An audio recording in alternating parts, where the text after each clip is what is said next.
नमस्कार, आप देख रहे हैं आज तक। आपके साथ मैं हूं सईद अंसारी।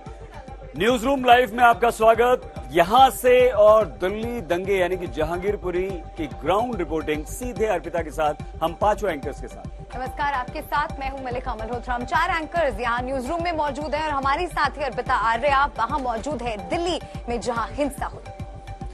नमस्कार, मैं हूं आपके साथ राजीव ढोंडियाल और न्यूज रूम लाइव में हम आपको बताएंगे दिल्ली हिंसा की जांच की इनसाइड स्टोरी। तो दिल्ली हिंसा की बात हम करेंगे, लेकिन रूस और यूक्रेन की हर खबर से भी करते रहेंगे बाखबर, क्योंकि 55वां दिन है और अब परमाणु हमले का खतरा जो है वो वहां पर मंडरा रहा है, जो आपके लिए जानना समझना जरूरी है।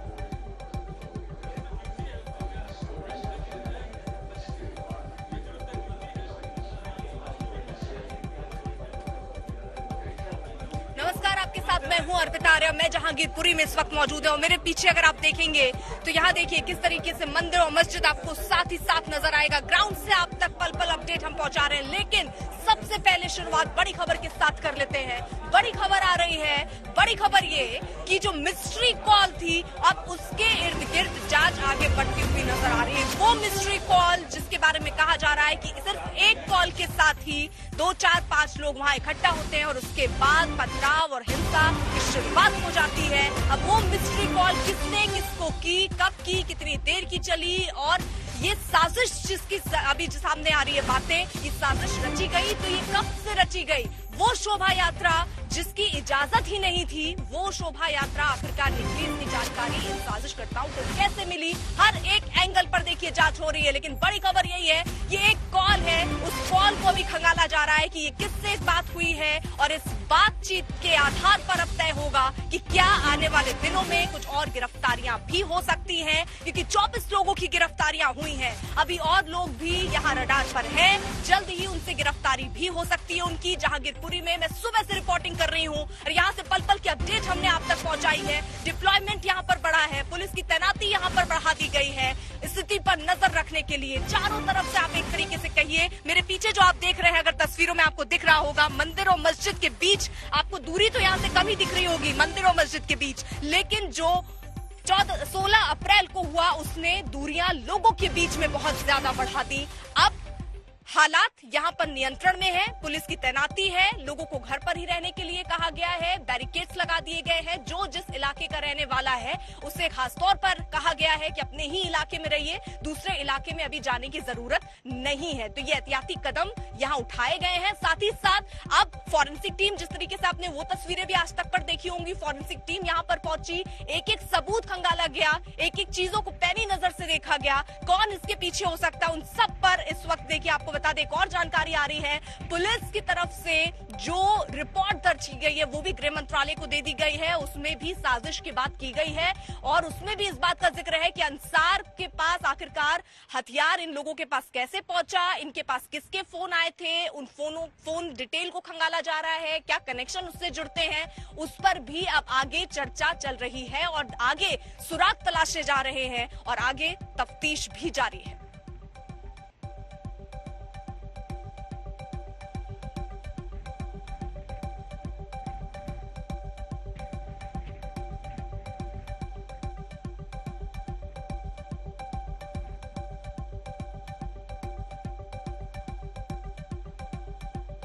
तो कुल मिलाकर जो देखिए हालात बने हुए हैं, सुराग एक एक कड़ी को जोड़ने की कोशिश यहाँ पुलिस की तरफ से हो रही है। वो हर नाम खंगाले जा रहे हैं जिनके नाम अभी तक सामने आए। 3 प्रमुख किरदार, सोनू शेख जिसके हाथ में पिस्तौल आपने देखी, दूसरा शख्स असलम और उसके अलावा अंसार। वो अंसार, उसके वीडियो भी शायद आपकी आंखों में, आपके जहन में इस वक्त कौन रहे होंगे, जब वो पुष्पा की एक्टिंग करते हुए नजर आ रहा था। यानी वो ये दिखा रहा है कि उसको अपने किए पर बिल्कुल भी पछतावा नहीं है। पुलिस अब उससे पूछताछ कर रही है, उनके घर वालों से भी पूछताछ हो रही है। यहाँ चश्मदीदों से भी टीम जो पहुंची है, अलग अलग जो गठित की गई है, वो यहाँ पहुंचकर लोगों से भी, आम जो लोग जिन्होंने अपनी आंखों से पूरा मंजर देखा, उनसे भी पूछताछ हो रही है।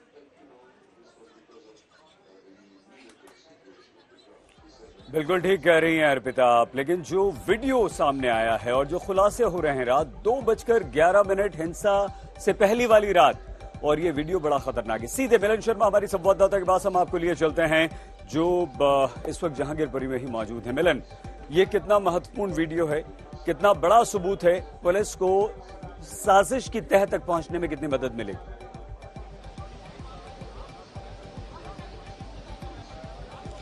जी देखिए, जिस तरीके से हम लगातार यहाँ पर पुलिस की कार्रवाई होते हुए देख रहे हैं, एक के बाद एक ऐसी वीडियोस सामने आ रहे हैं जिससे पता चल रहा है कि किस तरीके से ये एक साजिश की तरफ पॉइंट करती है। लेकिन हर एक वीडियो मैं बताऊं, जितने भी वीडियोस हैं जिसमें हथियार बरामद हो रहे हैं, जिसमें वीडियोस में दिखाई दे रहा है कि कैसे पत्थर उठाए जा रहे हैं और कैसे पत्थर या फिर लाठियां कलेक्ट की जा रही हैं, इससे साफ साफ दिखता है कि कहीं ना कहीं ऐसे उपद्रव की तैयारी इस एरिया में हो रही थी। और ये अपने आप में सवाल है दिल्ली पुलिस और प्रशासन के ऊपर भी, और वो लोग जो इस शोभा यात्रा को कर रहे थे, यात्रा का रूट भी तय हुआ, तीसरी यात्रा की परमिशन नहीं थी, इन सब को मिलाकर ये वीडियो जो सामने दिखाता है, यही दिखाता है कि क्यों यहाँ पर जो है पुलिस की तैनाती उस वक्त नहीं थी, क्यों यहाँ पर चेक्स एंड बैलेंसेस नहीं देखे गए। हम देख रहे हैं इस वक्त भी जहांगीरपुरी में स्थिति शांत है, लेकिन सबको कह दिया गया है कि सब अपने अपने घरों के अंदर रहे। कमर्शियल एरिया है, यहाँ पर कबाड़ी का काम ज्यादा होता है, इसलिए लोगों के काम धंधे यहाँ पर बंद कर दिए गए हैं। बट लगातार एक के बाद एक इन वीडियोस का सामने आना क्या दिखाता है सईद? क्या ये कॉन्स्पिरेसी थी? क्या ये प्री प्लान्ड था? इस पर अभी भी पुलिस ने खुलकर बात नहीं की है, लेकिन एक के बाद एक जहां हम देख रहे हैं कि पत्थर कलेक्ट करने की वीडियोस आ रही हैं, लाठियों की वीडियो आ रही है। दूसरी तरफ हमने ये भी देखा कि गोलियां चल रही हैं, लोग स्वॉर्ड्स हैं, यहाँ पे तलवारें हैं, ये लेकर चल रहे हैं। आपको हमें यहाँ पर रुकना पड़ेगा। बहुत धन्यवाद आपका। आगे और बातचीत आपसे करेंगे। मिलन शर्मा हमारी संवाददाता हमारे साथ थी। लेकिन जहांगीरपुरी हिंसा के मास्टरमाइंड अंसार को लेकर एक और बड़ी खबर मलिका के पास है। बिल्कुल, बड़ी खबर यह है कि अंसार की एक तस्वीर सामने आई है जिसमें उसके हाथ में पिस्टल नजर आ रही है। ये बड़ी खबर आपको बता रही है। लगातार देखिए, जब से ये हिंसा हुई जहांगीरपुरी में, उसके बाद से लगातार वीडियोस और तस्वीरों का सामने आने का सिलसिला जारी है। और अब दिल्ली हिंसा के आरोपी की एक नई तस्वीर सामने आई है जिसमें उसके हाथ में बंदूक नजर आ रही है। तस्वीर में बंदूक के साथ दिख रहा है अंसार। मास्टरमाइंड दिल्ली हिंसा का अंसार को माना जा रहा है और लगातार इस मामले में तफ्तीश तेज होती जा रही है। जो वीडियो सामने आ रहे हैं उसके आधार पर चुन चुनकर अपराधियों को, उपद्रवियों को पकड़ा जा रहा है। 24 लोगों की गिरफ्तारी अब तक इस मामले में हो चुकी है और संभावना है कि आज कुछ और गिरफ्तारियां हो सकती है। लेकिन इन सबके बीच अंसार की ये तस्वीर सामने आई है जिसमें उसके हाथ में पिस्टल नजर आ रही है।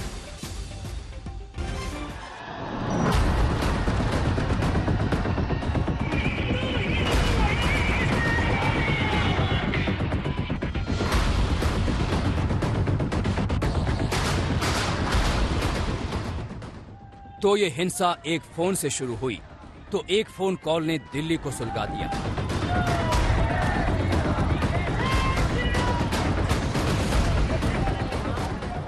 सूत्रों की माने तो हनुमान जयंती के दिन जहांगीरपुरी में शोभा यात्रा जैसे ही मस्जिद के पास पहुंची, मुख्य आरोपी अंसार के पास एक फोन आया और फिर वो 4 से 5 लोगों को साथ लेकर शोभा यात्रा में पहुंच गया और बहसबाजी करने लगा। देखते ही देखते बहस झड़प में बदल गई और पथराव शुरू हो गया। पुलिस अब अंसार के फोन खंगाल कर फोन करने वाले शख्स को तलाश रही है। अंसार की असलम के साथ पुलिस कस्टडी बढ़ गई है। पुलिस 2 दिनों तक दोनों से पूछताछ कर सकती है। अंसार, जिसको दिल्ली पुलिस इस पूरे दंगे के मुख्य आरोपी बता रहा है, उनकी कॉल डिटेल्स को दिल्ली पुलिस अभी प्रोब कर रही है, क्योंकि सूत्रों के मुताबिक दिल्ली पुलिस को इन्वेस्टिगेशन के दौरान ये पता चला है कि अंसार को दंगे के ठीक पहले कई कॉल्स मिले, जिसके बाद वो 4 से 5 लोगों को लेके यहाँ दंगे में शामिल हुए। कौन वो लोग थे जिन्होंने अंसार को कॉल करके बुलाया था, इसके लिए दिल्ली पुलिस अभी उनकी जो सारी कॉल डिटेल्स है उसकी छानबीन कर रही है। दिल्ली हिंसा में अंसार का रोल संदिग्ध है। अंसार को सबसे पहले गिरफ्तार किया गया था। गिरफ्तारी के वक्त ही उसने कबूल किया था कि वो दंगे में शामिल है। शोभा यात्रा के संयोजक और जहांगीरपुरी हिंसा में जख्मी उमा शंकर दुबे ने तो अंसार पर धमकाने का आरोप लगाया। अंसार के अलावा दिल्ली के 2 और दुश्मन हैं, असलम और सोनू शेख। सोनू शेख को कल देर शाम गिरफ्तार किया गया। सोनू वही शख्स है जो 16 अप्रैल को जहांगीरपुरी में गोली चलाता दिख रहा था। तारीख 16 अप्रैल, जगह जहांगीरपुरी, दिल्ली। ब्लू कुर्ता में पिस्टल ताने इस शख्स की पहले दिन से ही तलाश थी। पहले दिन से इसका वीडियो सोशल मीडिया पर तैर रहा है। दिल्ली के जहांगीरपुरी इलाके के कुशल चौक पर 16 अप्रैल की शाम गोली चलाता दिख रहा था। उस वक्त दिल्ली 33 सुलग रही थी। हनुमान जयंती की शोभा यात्रा में हिंसा भड़क चुकी थी। ब्लू कुर्ता वाले गोलीबाज का वीडियो वायरल होते ही पुलिस ने उसकी पूरी कुंडली खंगाल ली। नाम, पता, घर परिवार सब पता चल गया। गोलीबाज की पहचान सोनू शेख के तौर पर हुई। जहांगीरपुरी में ही पता ठिकाना है, चिकन का काम करता है। सोमवार को पुलिस की टीम सोनू के घर पर दबिश की। भाई सलीम शेख को हिरासत में लेकर पूछताछ की। फिर जाकर सोनू शिकंजे में आया। सोमवार देर शाम जहांगीरपुरी के मंगल बाजार से ही सोनू शेख को गिरफ्तार कर लिया गया। सोनू शेख से रात भर पूछताछ होती रही। पुलिस जानना चाहती है कि किन हालात में उसने फायरिंग की, किस पर गोली चलाई, पिस्टल उसके पास कैसे आई, वो किन लोगों के संपर्क में रहा, क्या हिंसा की पहले से साजिश थी। पुलिस उसके फोन खंगाल रही है, हर उस शख्स को तलाश रही है जिसे सोनू ने 16 अप्रैल के बाद या उनके आसपास फोन किया। सोनू की तरह अंसार असलम को भी हिंसा का मास्टरमाइंड माना जा रहा है। तीनों की लिंक तलाशी जा रही है। पता किया जा रहा है कि कहीं तीनों को कहीं से आदेश तो नहीं मिल रहा था। हथियार सप्लायर पर भी नजर है। सूत्रों के मुताबिक इस मामले में दिल्ली पुलिस गुल्ली नाम के शख्स को भी तलाश रही है। दिल्ली से हिमांशु मिश्रा और श्रेया चटर्जी के साथ आज तक ब्यूरो। तो अंसार की ये तस्वीर जिसमें उसके हाथ में बंदूक नजर आ रही है, उसी के गांव कुमार ग्राम से बरामद हुई है। और अंसार की गिरफ्तारी इस पूरे मामले की तह तक जाने के लिए बहुत अहम है। कुछ और जानकारी राजीव आप तक पहुंचा रहे हैं। बिल्कुल मलिका, तह तक जाना चाहती है पुलिस। लगातार जांच चल रही है, लगातार हिंसा की जो है गहराई तक पहुंच रही है। तो हिंसा से पहले अंसार को दरअसल एक फोन आया था, यह हम आपको बता रहे हैं। इससे पहले एक फोन आया था उसके पास, मिस्ट्री कॉल क्या वो हम आपको बता रहे हैं। एक फोन आया था अंसार के पास और 16 अप्रैल को ये फोन कहां से आया था? मस्जिद से। मस्जिद के बाहर से ही शोभा यात्रा निकल रही थी और 16 अप्रैल को ये फोन आता है अंसार के पास। उसके बाद क्या होता है, अंसार 4 से 5 लोगों के साथ अपने घर से निकलता। फोन आते ही वो 4 से 5 लोगों को गली के जो इकट्ठा करता है, जिनको बुलाना चाहता है, और फिर वो उस जगह पर पहुंच जाता है जहां पर हिंसा होती है, यानी कि मस्जिद से पास। ये फोन बताया जा रहा है कि मस्जिद से उसके पास आया था। शोभा यात्रा में जाकर उसके बाद अंसार बहस शुरू कर देता और इसी बहस की वजह से बवाल शुरू हुआ। इसके बाद बहस के बाद पथराव हो जाता है, वहां पर हिंसा हो जाती है। अंसार, असलम, सोनू, ये सब जो किरदार हैं वो आते हैं, पथराव होता है, गोलियां भी वहां पर चलती हैं। लेकिन ये मस्जिद से फोन किसका आया था, ये फोन करने वाला कौन था और फोन इसने क्यों किया था, ये सवाल अभी बना हुआ है। क्योंकि इसी फोन कॉल के बाद ये अंसार पहुंचा उस जगह पर और पहुंचने के बाद वहां पर ये बवाल शुरू हुआ। लेकिन इस अंसार से जुड़ी हुई कुछ और अहम जानकारियां भी हैं जो आपको देंगे शुभांकर। देखिए, आज तक पर सिर्फ हम खबरें नहीं दिखाते हैं बल्कि खबरों की तह तक भी जाते हैं और इसी वजह से आज तक पश्चिम बंगाल के हल्दिया के कुमार ग्राम पहुंचा, जो कि अंसार का गांव बताया जा रहा है। यहां पर जब गांव वालों से हमने बातचीत की तो पता चला कि वो यहां पर कभी कभार आता है। हालांकि जब चुनाव होते हैं या कोई त्योहार होता है तो वो हर बार आता है और इस गांव के लोग उसे सोने के शौकीन इंसान के तौर पर जानते हैं।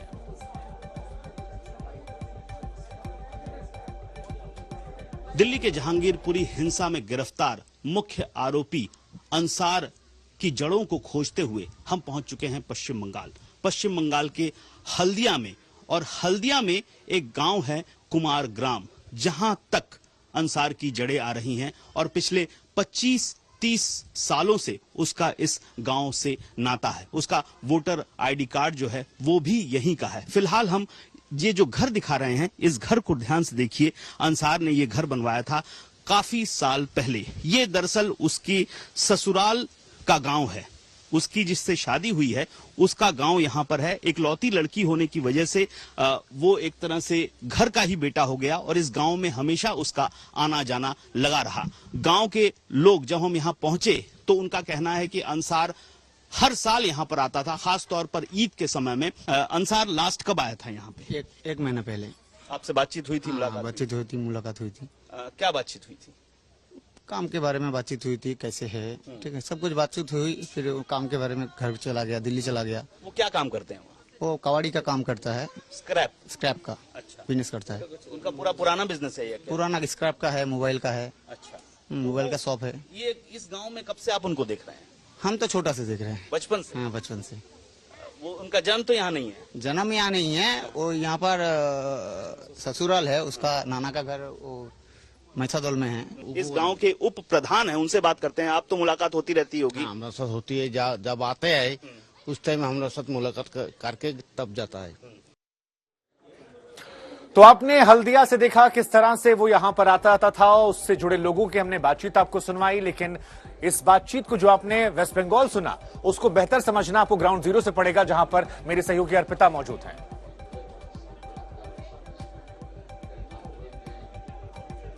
बिल्कुल।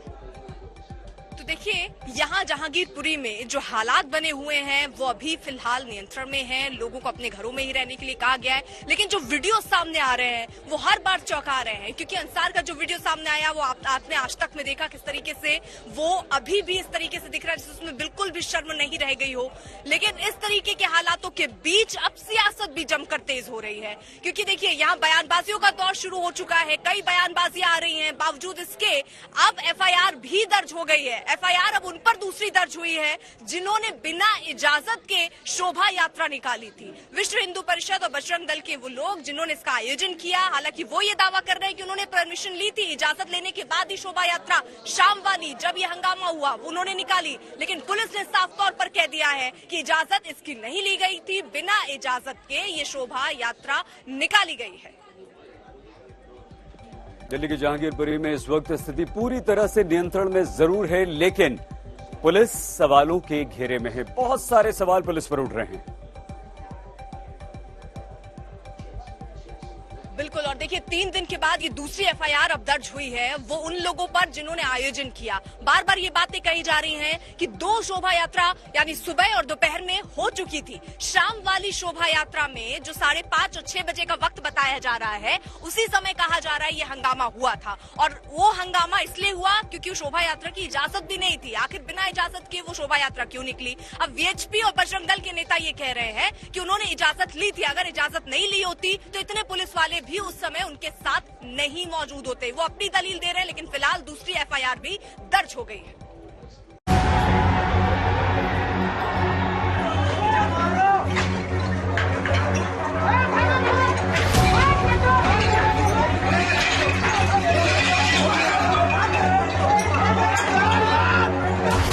जिस शोभा यात्रा में हंगामा हुआ, तलवारें लहराई, गोलियां चली, बोतलें चली, पत्थर चले, उस शोभा यात्रा को पुलिस की इजाजत ही नहीं मिली। बिल्कुल ठीक सुन रहे हैं आप। विश्व हिंदू परिषद और बजरंग दल ने जहांगीरपुरी में जहां शोभा यात्रा निकाली, उस शोभा यात्रा को लेकर पुलिस की ओर से कोई इजाजत नहीं ली गई थी। इन्होंने परमिशन नहीं ली थी तो इनके खिलाफ अकॉर्डिंगली लीगल कार्रवाई की गई है, और परमिशन नहीं लेने के बावजूद प्रशासन चूंकि निकल गया था तो पुलिस की ये ड्यूटी थी कि उसको शांति से निकालें। तो बगैर इजाजत के गैर कानूनी तौर पर निकली शोभा यात्रा के साथ इंतजाम को देखने के लिए मजबूरी में पुलिसकर्मी खड़े थे। उन्हें अंदाजा तक नहीं था कि शोभा यात्रा के दौरान इतना बड़ा हंगामा हो जाएगा। 16 तारीख को हंगामा हो गया तो 17 तारीख को पुलिस ने जहांगीरपुरी पुलिस स्टेशन में बजरंग दल और विश्व हिंदू परिषद के खिलाफ आईपीसी की धारा 188 के तहत केस दर्ज कर लिया। तो केस दर्ज हुआ है तो जाहिर तौर पर कार्रवाई भी होगी, मगर सवाल ये है कि बिना कानूनी इजाजत के शोभा यात्रा कैसे निकली? शोभा यात्रा को समय रहते रोका क्यों नहीं गया? शोभा यात्रा में पुलिस के सामने तलवार कैसे लहराई गई? बगैर इजाजत के शोभा यात्रा में पुलिस वालों की तैनाती कैसे थी? जब देश में तमाम राज्यों में हिंसा हुई तो दिल्ली पुलिस की ओर से ऐसी लापरवाही कैसे हो गई?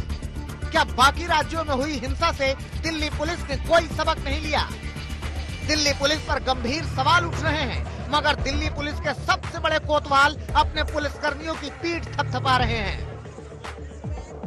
जो भी अधिकारी और फोर्स वहाँ पे थी, उन्होंने सबसे बढ़िया काम ये किया कि दोनों पक्षों को दूर किया और बीच में खड़े होकर किसी भी एक पक्ष को दूसरे पक्ष को नुकसान पहुंचाने के लिए रोकने की पूरी कोशिश की।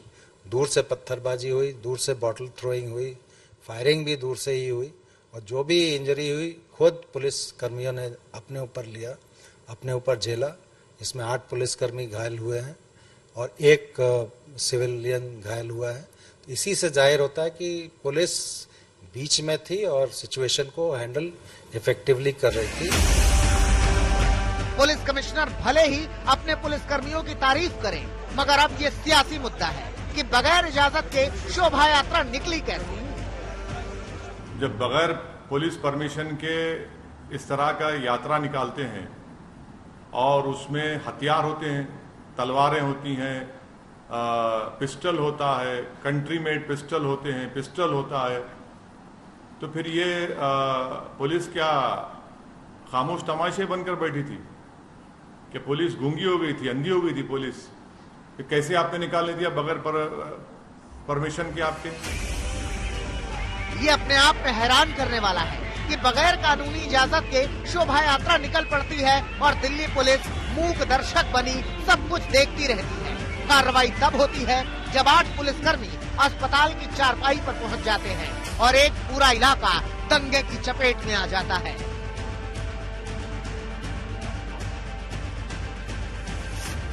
जहांगीरपुरी से अंजना ओम कश्यप, अरविंद ओझा और आशुतोष मिश्रा के साथ तंसीम हैदर, दिल्ली आज तक।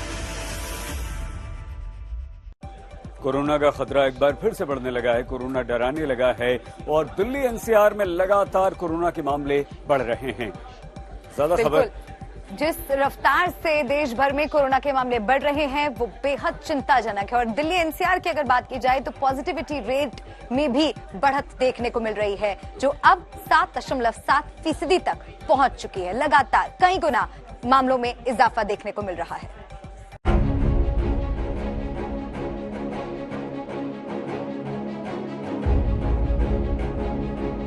कोरोना की विदाई का इंतजार कर रहे लोगों की ये मुराद पूरी होने का नाम नहीं ले रही है। दरअसल अब देश की राजधानी दिल्ली समेत एनसीआर में एक बार फिर से कोरोना के मामलों में तेजी से इजाफा हो रहा है। सरकारी आंकड़े तो इसकी तस्दीक कर ही रहे हैं, साथ ही लोगों का भी कहना है कि उनके आसपास और जान पहचान में अचानक से कोरोना के मामले बढ़ने लगे हैं। लोकल सर्कल के एक सर्वे में दावा किया गया है कि दिल्ली एनसीआर में अपने करीबी सोशल नेटवर्क में किसी को कोविड होने की सूचना देने वाले लोगों की संख्या बीते 15 दिनों में 500% बढ़ी है। दिल्ली एनसीआर के करीब 19% लोगों ने अपने करीबी नेटवर्क में एक या एक से ज्यादा लोगों को पिछले 15 दिनों में कोरोना संक्रमण होने की बात कही है। लोगों के इस खुलासे से हड़कंप मचना तय है। वैसे भी दिल्ली में चंद दिनों में ही टेस्ट पॉजिटिविटी रेट यानी टीपीआर आधी फीसदी से बढ़कर 5% पर पहुंच गया है। जानकारों के मुताबिक संक्रमण की ये रफ्तार डराने का काम कर रही है। कोविड का वेरिएंट है, न्यू वेरिएंट जितने भी आ रहे हैं, इनमें इन्फेक्शन रेट और इनकी क्षमता, इन्फेक्शन करने की क्षमता बढ़ती जा रही है। लेकिन 55वां दिन है। कुछ अहम जानकारियों के लिए शुभंकर का रुख करते हैं। शुभंकर, देखिए, बड़ी जानकारी, बड़ी खबर यही आ रही है कि जंग के 55वें दिन जंग जो है निर्णायक हो गई और आलम यह है कि अब परमाणु युद्ध का खतरा मंडरा रहा है। और ये आज तक या कोई न्यूज चैनल नहीं कह रहा है, ये कहा है जेलेंस्की ने। न सिर्फ जेलेंस्की बल्कि सीआईए के डायरेक्टर बार बार ये कह रहे हैं कि पुतिन अब इस कदर बौखला गए हैं कि वो कोई बड़ा फैसला ले सकते हैं और एटॉमिक हथियारों से हमला कर सकते हैं। जेलेंस्की तो यहां तक कह रहे हैं कि अब आप रेडिएशन को लेकर दवाइयां बनाना शुरू कर दीजिए, क्योंकि वो दिन दूर नहीं जब यूक्रेन पर परमाणु हमला हो सकता है। पूरी खबर क्या है इस रिपोर्ट में देखिए।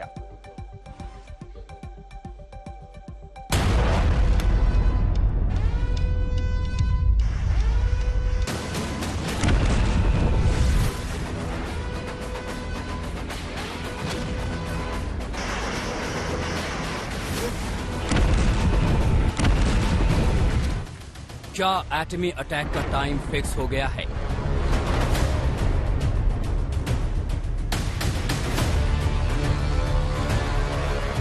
क्या रूस ने तबाही की तारीख तय कर दी है?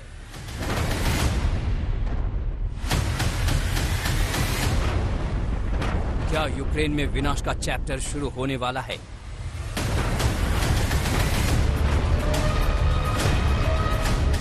क्या रूस किसी भी वक्त कर सकता है परमाणु हमला?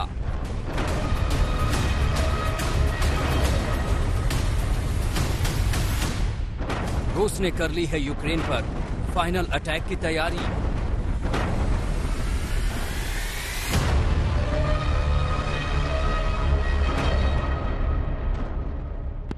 हमारा मकसद आपको डराना नहीं है, लेकिन दुनिया पर अचानक परमाणु हमले का जो खतरा मंडराने लगा है उसे नजरअंदाज भी नहीं किया जा सकता।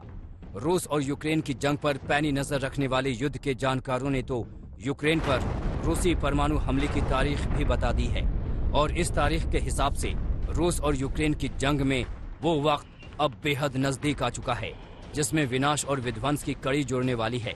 रूस की जंगी रणनीति को करीब से समझने वालों का ये मानना है कि अब बस कुछ ही घंटों में रूस यूक्रेन का पूरी तरह से खात्मा करने के लिए एटमी बम का इस्तेमाल कर सकता है।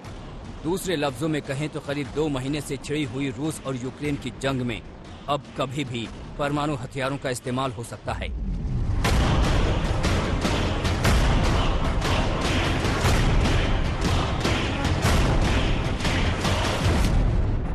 रूस और यूक्रेन की इस जंग में परमाणु हमले की आशंका की कड़ी तब जुड़ी जब अमेरिका की बाइडेन सरकार ने यूक्रेन को सैन्य मदद देने की घोषणा की।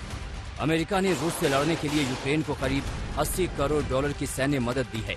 बस इसी बात से रूस अमेरिका से खार खाया हुआ है और लगातार परमाणु बम दागने की चेतावनी दे रहा है। यही नहीं, राष्ट्रपति पुतिन ने नेटो समेत उन तमाम देशों को भी गंभीर परिणाम भुगतने की धमकी दी है जो यूक्रेन की मदद कर रहे हैं। तो क्या सच में करीब 80 साल बाद दुनिया पर फिर से मंडराने लगा है परमाणु हमले का खतरा? और अगर रूस ऐसा करता है तो उसके नतीजे क्या होंगे?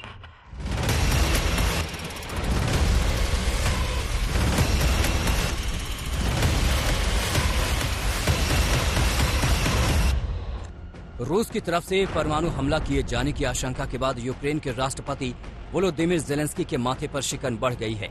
यूं भी उनका मुल्क बीते 55 दिनों से युद्ध की आग में झुलस रहा है, लेकिन अब ज़ेलेंस्की की पेशानी पर परेशानी के जो निशान दिख रहे हैं वो कुछ और ही इशारा कर रहे हैं। मॉस्को वॉरशिप के तबाह होने के बाद रूस बदले की आग में जल रहा है। ऐसे में पुतिन बहुत बड़ा कदम उठा सकते हैं।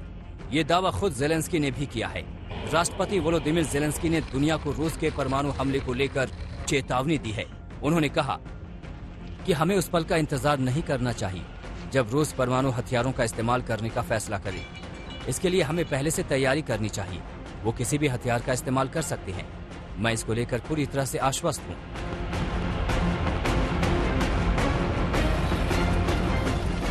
करीब 2 महीने से जारी जंग के बीच ज़ेलेंस्की ने कई बार दुनिया को परमाणु हमले को लेकर सावधान किया है। वो लगातार कहते आ रहे हैं कि दुनिया को पुतिन के खतरे के बारे में चिंतित होना चाहिए, क्योंकि भले परमाणु हमला करना या न करना पुतिन की इच्छा पर हो और भले ये जानकारी पुख्ता न हो, लेकिन ये सच हो सकती है। परमाणु हमले की आशंका के बीच यूक्रेन ने बचाव की तैयारी भी शुरू कर दी है। एंटी रेडिएशन मेडिसिन और हवाई हमले से बचने के लिए शेल्टर्स की जरूरतों पर नजर रखी जा रही है। आज तक ब्यूरो।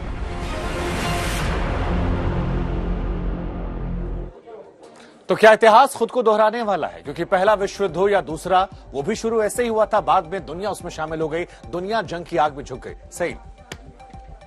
यूक्रेन के राष्ट्रपति ज़ेलेंस्की के माथे पर शिकन है और वो इस बात को लेकर परेशान है। अमेरिका और नेटो भी इस बात को लेकर परेशान है कि अगर रूस को गुस्सा आ गया तो क्या होगा। क्या ये 3rd वर्ल्ड वॉर की तरफ बढ़ता हुआ युद्ध नहीं दिखाई दे रहा?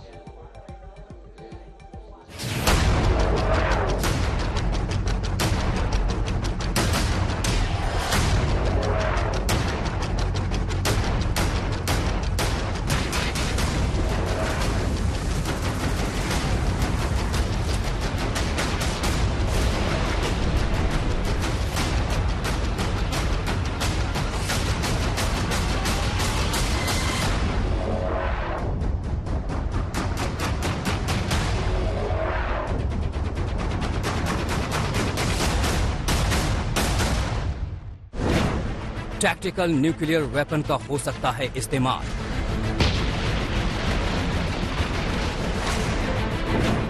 क्या बौखलाए पुतिन चला देंगे छोटे न्यूक्लियर बम?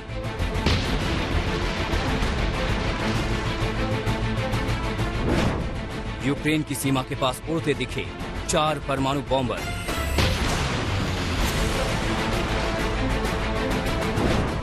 जंगी जहाज तबाह होने का बदला लेगा रूस। इसमें कोई दो राय नहीं है कि यूक्रेनी मिसाइलों से अपने अहम मोस्कवा जंगी जहाज के नष्ट होने के बाद रूसी राष्ट्रपति भयंकर गुस्से में हैं और अब वो किसी भी कीमत पर अपने हमलों को और भी तेज करेंगे। लेकिन क्या वो यूक्रेन पर परमाणु हमला कर देंगे, ये पक्के तौर पर नहीं कहा जा सकता। हाँ, मगर रूस यूक्रेन में टैक्टिकल न्यूक्लियर वेपन इस्तेमाल कर सकता है और इसकी खबरें जरूर आ रही हैं। ज़ेलेंस्की के इसी डर और चिंता पर मुहर अमेरिकी खुफिया एजेंसी CIA के डायरेक्टर विलियम जे बर्न्स ने भी लगाई है। अमेरिकी खुफिया विभाग के सबसे बड़े अफसर ने कहा है कि यूक्रेन में जीत हासिल करने के लिए रूस टैक्टिकल न्यूक्लियर वेपन का इस्तेमाल कर सकता है।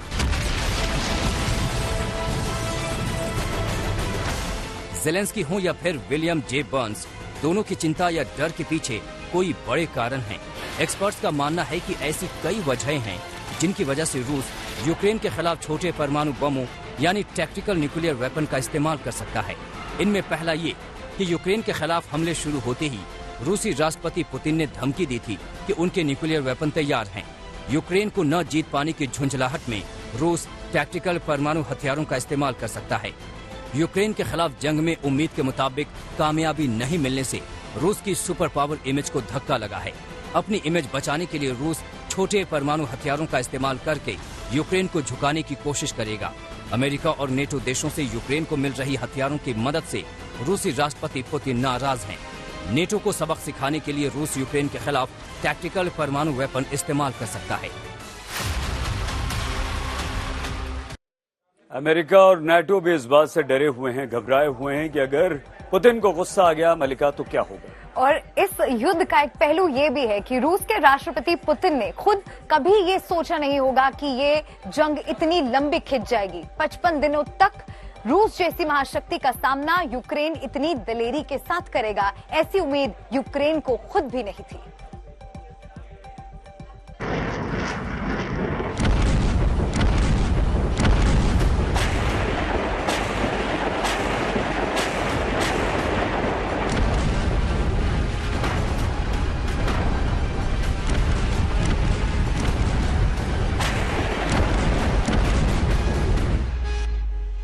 रूस के खिलाफ यूक्रेन की आर पार की लड़ाई जारी है।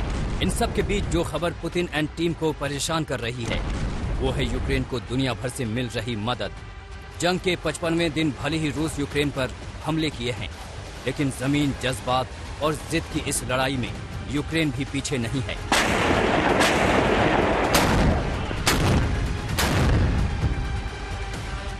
रूस के हर हमले पर यूक्रेन ने पलटवार की बड़ी तैयारी की है। अब बौखलाए रूस ने विश्व युद्ध तक की चेतावनी दे दी है। काला सागर में रूसी जंगी जहाज मोस्कवा के डूबने से रूस भड़का हुआ है।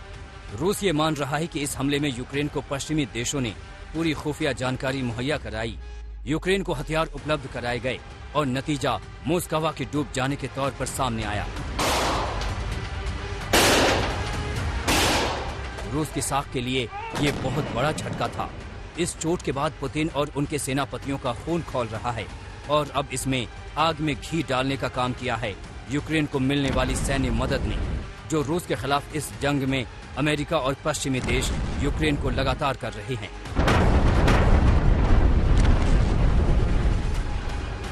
हथियारों के साथ ही ब्रिटेन, अमेरिका और यूरोपीय संघ ने यूक्रेन को अब तक 1.5 अरब डॉलर से ज्यादा की मदद दी है।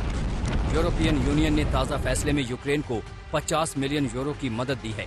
रूस को ये उम्मीद नहीं थी कि ये जंग इतने दिनों तक खींचेगी। पुतिन को भरोसा था कि चंद दिनों में ही वो यूक्रेन को सबक सिखाएंगे और कब्जा जमा लेंगे, लेकिन हुआ इसका बिल्कुल उल्टा। अब पूरी दुनिया मिलकर रूस के खिलाफ साजिश रच रही है और उस पर तमाम तरह की पाबंदियां लगाई जा रही हैं। हालांकि इन पाबंदियों से रूस की आर्थिक सेहत पर कोई असर पड़ा या नहीं, इस पर सिर्फ दावे ही किए जा रहे हैं। लेकिन इतना तय है कि सैन्य मोर्चे और आर्थिक मोर्चे पर मिली चोट से पुतिन एंड टीम बौखलाई हुई है। आज तक ब्यूरो।